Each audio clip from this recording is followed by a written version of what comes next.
ఏలూరు జిల్లా సిపిఎం మహాసభలో ఏలూరు జిల్లా 26వ మహాసభలు డిసెంబర్ 13, 14, 15 తేదీలలో బొట్టాయిగూడెంలో జరుగుతున్నాయని పార్టీ జిల్లా కార్యదర్శి ఏ రవి తెలిపారు.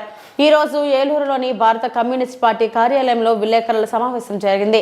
ఈ సందర్భంగా రవి మాట్లాడుతూ ప్రతి 3 సంవత్సరాలకు ఒకసారి జరిగే మహాసభల నేపథ్యంలో భూ పోరాటాలకు నిలయమైన ఏజెన్సీ ప్రాంతంలో జరుగుతున్నాయన్నారు. పార్టీ ప్రతి 3 ఏళ్లకోసారి గ్రామ శాఖ నుంచి అఖిల భారత స్థాయి వరకు మహాసభలు నిర్వహిస్తుంది.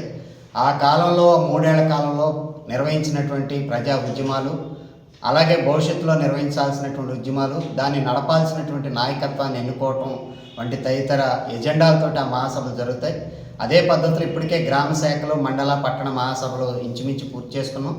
డిసెంబర్ 13, 14, 15 తేదీలో బొట్టాయిగూడెంలో జిల్లా మహాసభ జరుగుతుంది.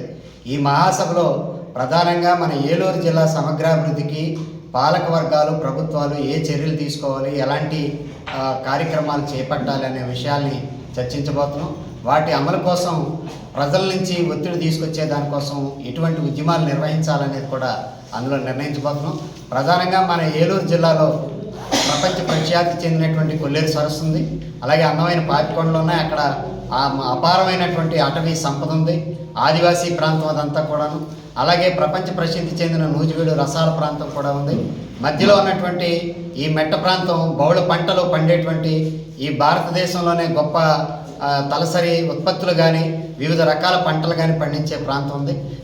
ఇలాంటి అనేక వనరులు ఉన్నప్పటికీ కూడా ఈ జిల్లాని సమగ్రంగా అభివృద్ధి చేసే దానికోసం పాలక వర్గాలకు ఎటువంటి స్పష్టమైన ప్రణాళిక లేదు, చిత్తశుద్ధి కూడా లేదు. కాబట్టి ఈ సమగ్రాభివృద్ధికి ఏ చర్యలు తీసుకోవాలి, ఎలాంటి ప్రణాళిక ఉండాలి, దాని అమలు కోసం ఈ మహాసభలో మేము చర్చించబోతున్నాం. అలాగే ప్రజా సమస్యల పరిష్కారం కోసం కూడా చర్చించబోతున్నాం. దీంతోపాటు కేంద్ర రాష్ట్ర ప్రభుత్వాలు ఎన్నికల ముందు ఇచ్చిన హామీలు అమలు చేయాలని, దానికోసం ఒత్తిడి చేసేదానికోసం, ప్రజల్ని సమీకరించి పోరాటాలు చేసేదానికోసం కూడా మేము ఇందులో చర్చించబోతున్నాం. ప్రధానంగా ఉచిత ఇసుక అన్నారు, కానీ ఇప్పుడు ధర పెరిగిపోయింది. మద్య నిషేధం. ఇప్పుడు గోదావరి జిల్లాలో కూటమి ప్రభుత్వానికి మంచి మెజారిటీ ఇచ్చింది. దానికి తగ్గట్టుగా ఈ గోదావరి ప్రాంతానికి మంచి అవకాశాలు ఇస్తారేమో అని ఎదురు చూస్తున్నారు. కానీ రోడ్డు ఎక్కితే బాదులే బాదులు పద్ధతిలో టోల్ గేట్లు పెట్టాలని నిన్ననే చంద్రబాబు నాయుడు గారు ప్రకటించారు. ఈ ప్రాంతంలో పోలవరం జాతీయ ప్రాజెక్టు ఉంది. ప్రాజెక్ట్ నిర్మించాలని మేము కోరుకుంటున్నాం. కానీ అదే సందర్భంలో ఆ ప్రాజెక్ట్ నిర్మాణం వల్ల నిర్వాసితులు అవుతున్న వారికి పునరావాసం కోసం మాత్రం ఇంతవరకు ప్రభుత్వం ఒక మాట కూడా మాట్లాడలేదు.